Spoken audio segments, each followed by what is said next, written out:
Bonjour et bienvenue dans ce nouveau podcast. Aujourd'hui, on clôture enfin la série des chansons de l'ère Love Yourself avec l'analyse de cette chanson Euphoria. Pour être honnête, j'avais complètement oublié d'en parler. En fait, je me suis emmêlé les pinceaux parce que Euphoria n'est pas rattachée à un album. Elle est sortie sous la forme d'un MV entre le mini-album Love Yourself Her et l'album Love Yourself Tear. Et elle est présente dans la réédition Love Yourself Answer. Et je me suis débrouillée pour complètement oublier de la travailler lorsque je me suis occupée de l'analyse des chansons de la réédition. Donc on va la traiter aujourd'hui. Elle va servir de clôture à cette ère artistique Love Yourself. Il faut savoir que Euphoria, elle représente une partie de cette ère artistique Wonder, donc symbolisée par cette chanson qui est un solo interprété par Jungkook. La chanson commence avec les paroles suivantes. Tu es le soleil qui ressuscite dans ma vie, le retour de mes rêves d'enfant. Je ne sais pas ce qu'est ce sentiment. C'est peut-être aussi dans un rêve. Dès le premier couplet, l'individu s'adresse directement à une personne. On voit ici l'expression de sentiment très fort vis-à-vis de cette autre personne. C'est notamment marqué par la première phrase. Tu es le soleil qui ressuscite dans ma vie. Néanmoins, il y a une méconnaissance des sentiments éprouvés avec la phrase je ne sais pas ce qu'est ce sentiment. On est donc sur les débuts d'une relation, les premiers émois. L'individu est surpris par ce qu'il ressent, à tel point qu'il n'est pas certain d'être face à la réalité. On a le doute qui s'installe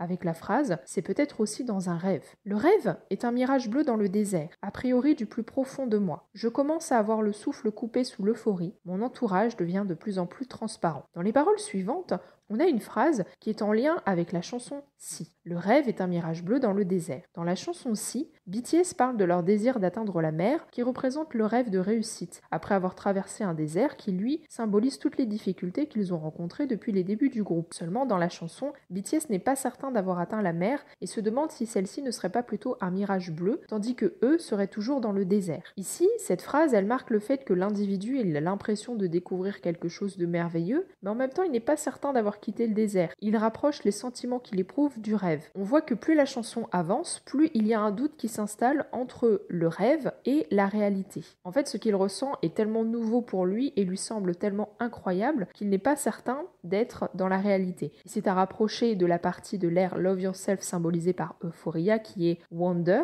sachant que Wonder, ça signifie l'émerveillement. Donc ici, l'individu, il est émerveillé par ce qu'il ressent et l'émerveillement, on le rattache également à des choses qui ne sont pas forcément dans la réalité comme les illusions, l'imaginaire et le rêve. Et d'ailleurs, pour continuer cette idée de rêve, on a une phrase qui marque le fait que le monde autour de lui disparaît petit à petit, avec mon entourage devient de plus en plus transparent, ce qu'il éprouve pour l'autre le fait basculer au fur et à mesure et il n'est plus dans la réalité. J'entends l'océan de très loin, je marche à travers le rêve au-delà de la forêt et vais vers cet endroit à mesure qu'il devient plus clair. Prends ma main maintenant, tu es la cause de mon euphorie. On a encore une référence à la chanson Si avec l'océan, qui est le but du chemin parcouru. Ici, on a l'idée que l'individu marche pour atteindre ce but, tout comme BTS marche pour atteindre la mer dans la chanson Si. Et on voit que ce rêve qu'il tente d'atteindre, il est lié à sa relation à l'autre, puisque plus il s'avance vers celui-ci, plus il a besoin de la présence de l'autre, et c'est pourquoi on a la phrase « Prends ma main maintenant » pour inviter l'autre à le rejoindre dans cette destination.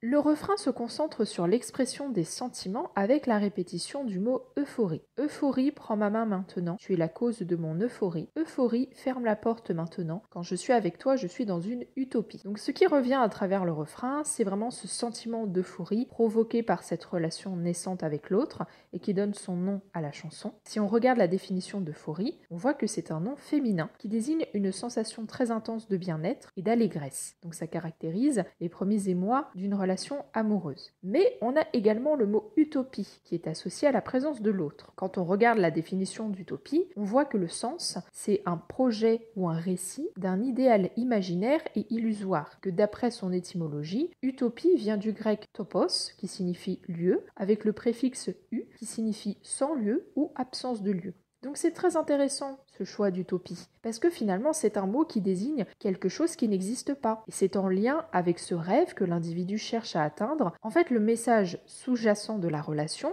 c'est que l'individu, il est dans une illusion. Il n'arrivera pas à atteindre ce qu'il cherche à atteindre, et surtout, le couple qu'il tente de former avec l'autre n'est pas réel non plus, puisque ce couple, si on regarde les paroles de la chanson, il est associé à des choses immatérielles et intangibles comme le rêve et l'utopie.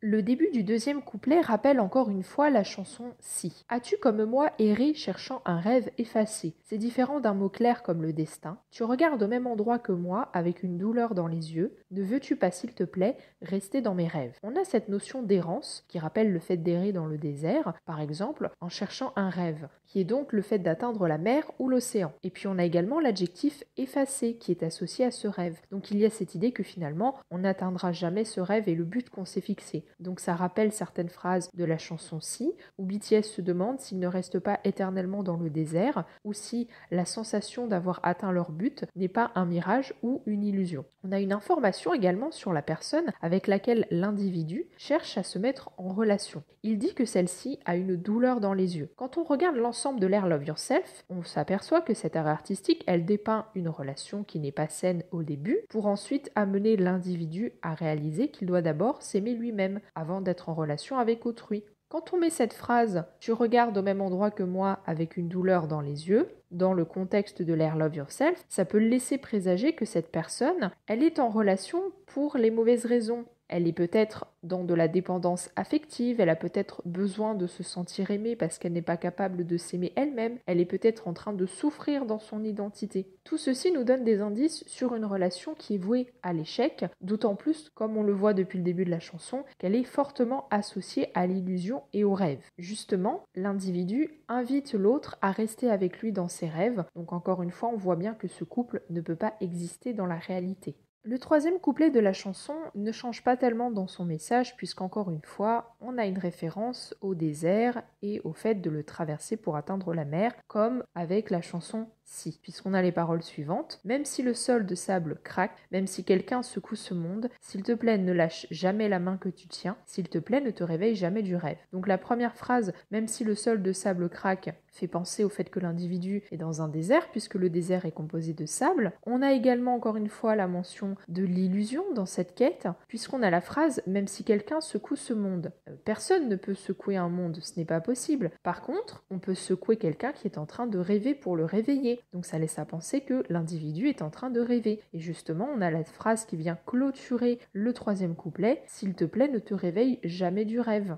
Donc, encore une fois, cette relation et ce désir de relation, finalement, est associé au fait de rêver. Pour conclure, Euphoria, c'est pas une chanson avec un message très compliqué qui va demander une analyse très longue, contrairement à certaines analyses que j'ai faites récemment, notamment la chanson Mic Drop et la chanson Si. Euphoria, elle est là pour annoncer l'air Love Yourself finalement. Avec cette chanson, on se construit un rêve de relation et on souhaite rester dedans parce que tout le monde le sait, les rêves sont en général beaucoup mieux que la réalité. Et justement, Euphoria, elle pose les bases des difficultés qui vont être rencontrées à travers Love Yourself parce qu'en fait, il faut savoir accepter la réalité. Si on essaye d'atteindre un rêve, ça ne va pas être possible et on va être forcément déçu. C'est pour ça qu'on a notamment la partie Love Yourself Tear, où tout se casse la figure parce qu'en fait l'individu depuis le départ, il essaye de construire une relation qui est idéalisée avec l'autre et qui donc ne peut s'exprimer dans la réalité. Euphoria, je trouve qu'elle a la capacité de se placer soit avant, soit après Love Yourself Her, même si dans les faits, le MV a été dévoilé après le mini-album. Si on place Euphoria avant, elle va venir symboliser ce désir de rêve à atteindre à travers une relation amoureuse et notamment d'accueillir la rencontre avec l'autre comme providentielle, tel qu'on peut le voir dans Serendipity, où la chanson accentue bien le fait que la relation avec l'autre était écrite, était placée sous le signe du destin, le signe de l'univers, et ce genre de choses. On peut également placer Euphoria après Love Yourself Her, parce qu'on voit qu'à la fin de Love Yourself Her, notamment avec la chanson Outro Her, c'est le moment où on commence à réaliser que quelque chose ne va pas dans la relation, parce que ça mène à Love Yourself Tear, où on réalise que ça ne va pas du tout et qu'il faut rompre. Mais si on place Euphoria entre les deux, eh bien ça peut symboliser le fait qu'on préfère s'accrocher à cette illusion, à ce rêve, plutôt que de prendre véritablement conscience de ce qui se passe, ce qui aura lieu dans Love Yourself Tear. J'espère que cette analyse vous a plu. N'hésitez pas à me dire ce que vous en avez pensé dans les commentaires, ce que vous pensez de la chanson. Si vous avez aimé, vous pouvez laisser un pouce bleu et vous abonner. Vous pouvez également parler de la chanson et du podcast aux personnes autour de vous qui s'intéressent à BTS et à la K-pop. Et je vous retrouve lundi prochain à 18h pour une nouvelle analyse.